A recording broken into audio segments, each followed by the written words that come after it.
අපි හිතනවා අපි අද ජීවත් වෙන්නේ ලෝකයේ දියුණුම යුගී කියලා. ඒත් ඇත්තටම එහෙමද? අපි දන්න ඉතිහාසයේ පිටුපස මුහුදුරලයට සැඟවුණු රහසක් තියෙනවා. සිහිනයක් වගේ ලස්සන ඒත් අඳුරු ඉරණමක් ඔත්තුන ශිෂ්ටාචාරයක්. අද විශ්මකෝණය තුලින් අපි යන්නේ මේ මුහුදුරලයට සැඟවුණු සිහිනය සොයාගෙන. සුපුරුදු ලෙන්ගතකමින්ම වීඩියෝවේ අන්තිම මොහොත දක්වා රැඳෙන්න කියලා ආරාධනා කරනවා.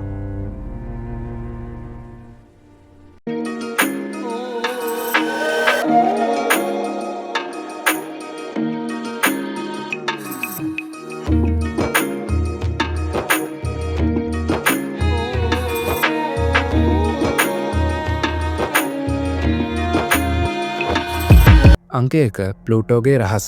කතාව පටන් ගන්න මීට අවුරුදු 2400කට කලින් ග්‍රීක දාර්ශනිකයෙක් ලෝකයම දන්නා මහා චිත්තකයෙක් එයා තමයි ප්ලූටෝ. ඔහුගේ කටහඬින් ලෝකයට හෙළිදරව් වුණේ මුළු මිනිස් ඉතිහාසයම උඩයටු කරන්න පුළුවන් රහසක් අට්ලාන්ටිස්. ප්ලූටෝට මේ කතාව කිව්වේ නිකම්ම නෙමෙයි. ඔහුගේ ඥාතිවරයෙක් වුණ සොලොන්. සොලොන් ඊජිප්තුවේ සංචාරය කරද්දී සායිස් නුවර පුරාණ පූජකවරුන්ගේ මේ රහස දැනගන්නවා. ඔවුන් කියනවා සොලොන් ඔබලාගේ ග්‍රීක ඉතිහාසය අදට ලාභාලයි. ඔබලාට මතක නැති වුණාට මීට අවුරුදු 9000කටත් කලින් හර්කියුලිස්ගේ කුළුණු එහයින් අට්ලාන්ටික් සාගරයේ මහා බලවත් අධිරාජ්‍යයක් තිබුණා. ඒ තමයි අට්ලාන්ටිස්. වසර 9000කට පෙර. ඒ කියන්නේ අපි හිතනවටත් වඩා බොහෝ ඈත අතීතයක. ඒත් මේක හුදු කතාවක්ද? නැත්නම් සැබෑවටම මේ ලෝකයේ පැවති නමුත් අපේ මතකයෙන් මැකී ගිය ශිෂ්ටාචාරයක්ද? අංක 2 ස්වර්ණමය නගරය අට්ලාන්ටිස්හි අසිරිය. ප්ලූටෝගේ විස්තරයට අනුව අට්ලාන්ටිස් කියන්නේ පුදුමාකාර තැනක්. ඒක හැදලා තියෙන්නේ එකිනෙකට වට වූ කව විදිහට. ගොඩබිම් වලලොයි ජලවලලොයි මාරුවෙන් මාරුවට තිබුණා. නගරයේ පවුරු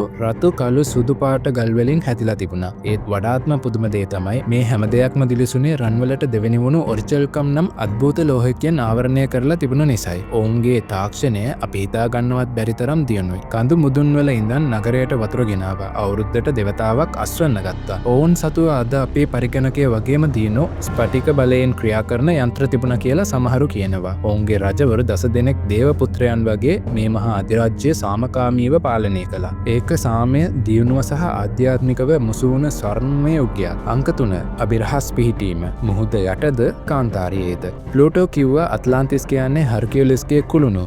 ඒ කියන්නේ අද ජිබ්‍රාල්ටර් සමුද්‍ර සන්ධියෙන් එහා අට්ලාන්ටික් සාගරය කියලා. ඒත් අවුරුදු දහස් ගණනක් මුහුද යට සෙව්වත් කිසිම කෙනෙක්ට මේ මහා නගරය හොයාගන්න බැරි වුණා. එහෙනම් ප්ලූටෝ වැරදිද? ඒත් අද අභිරහස අලුත් විසඳුමක් ලැබිලා තියෙනවා. ඒ තමයි සහරා කාන්තාරය මැද තියෙන රිචඩ් වයෝහය. අහසින් බලද්දි මේක හරියට ප්ලූටෝ විස්තර කරපු වලල සහිත නගරය වගේමයි. කිලෝමීටර් 23.5ක විශ්කම්භය හරියටම ප්ලූටෝ කියපු මිනුමට සමපාත වෙනවා. භූවිද්‍යාඥයෝ කියනවා මේ සහරා කාන්තාරයත් කලින් මුහුදෙන් වැහිලා තිබුණා කියලා. තල්මසොන්ගේ ඇටසැකිලි මුහුදු ජීවීන්ගේ පොසිල මෙහෙන් හම්බ වෙලා තියෙනවා. ඒ වගේම රිචඩ් වයෝහේ ආවට ප්ලූටෝ කියපු රතු කළු සුදු පාට ගල් වර්ගත් තියෙනවා. සමහර විට අට්ලාන්ටිස් කියන්නේ මුහුදු රළයට ගිලුණු එකක් නෙමෙයි. මහා ගංගෝත්‍රයකින් පස්සේ මුහුද පසුබසිද්දී කාන්තාරයක් බවට පත්වුණු අද වැලි යට සැඟවුණු නගරයක් වෙන්නත් පුළුවන්.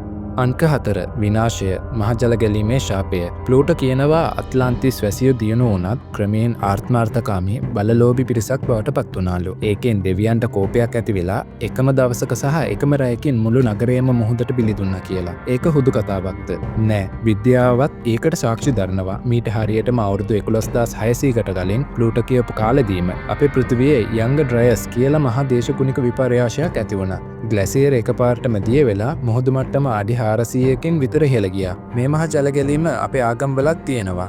කුරානයේ නෝහ් නබිගේ කතාව, බයිබලයේ නෝවාගේ නැව, හින්දු දහමේ මනු රජුගේ කතාව, සුමේරියන් වරුගේ ගිල්ගමෙෂ් වීර කාව්‍ය. මේ හැම එකකම කියන්නේ ලෝකයම යට කරපු මහා ජං වතුරක් ගැන. සමහර විට අට්ලාන්ටිස් කියන්නේ මේ මහා ජල ගැලීමට බිලි වුණු නමුත් දියුණුම ශිෂ්ටාචාරය වෙන්නත් පුළුවන්.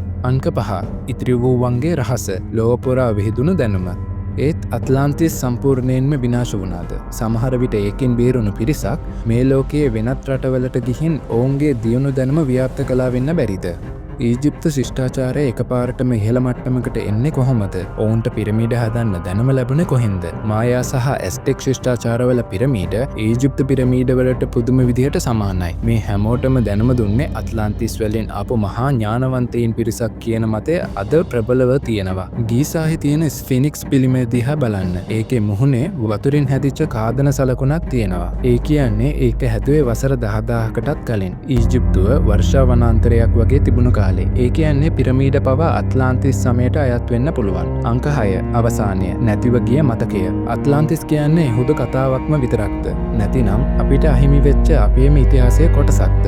සමහර විට මේ හැම කතාවක්ම අපිට දෙන පාඩම එකම එකයි. මොනතරම් දියුණු වුණත් ස්වභාව ධර්මයේ බලයට සහ සදාචාරයේ පිරිහීමට කිසිදු ශිෂ්ටාචාරයකට ඔරොත්තු දෙන්න බෑ. අපි අද ජීවත් වෙන ලෝකයේ තවත් අත්ලාන්තිස් සිහිනයක් වෙන්න බැරිද? මේ මහා ප්‍රහේලිකාව ගැන ඔබ මොකද හිතන්නේ? ඔබේ අදහස කමෙන්ට් කරන්න. මේ වගේ තවත් ගැඹුරු ගවේෂණ සඳහා විශ්මකෝණය සබ්ස්ක්‍රයිබ් කරලා තියාගන්න. එහෙනම් තවත් අභිරහසක් සමගින් නැවත හමු වෙමු. අදට මම ඔබගෙන් සමුගන්නම්.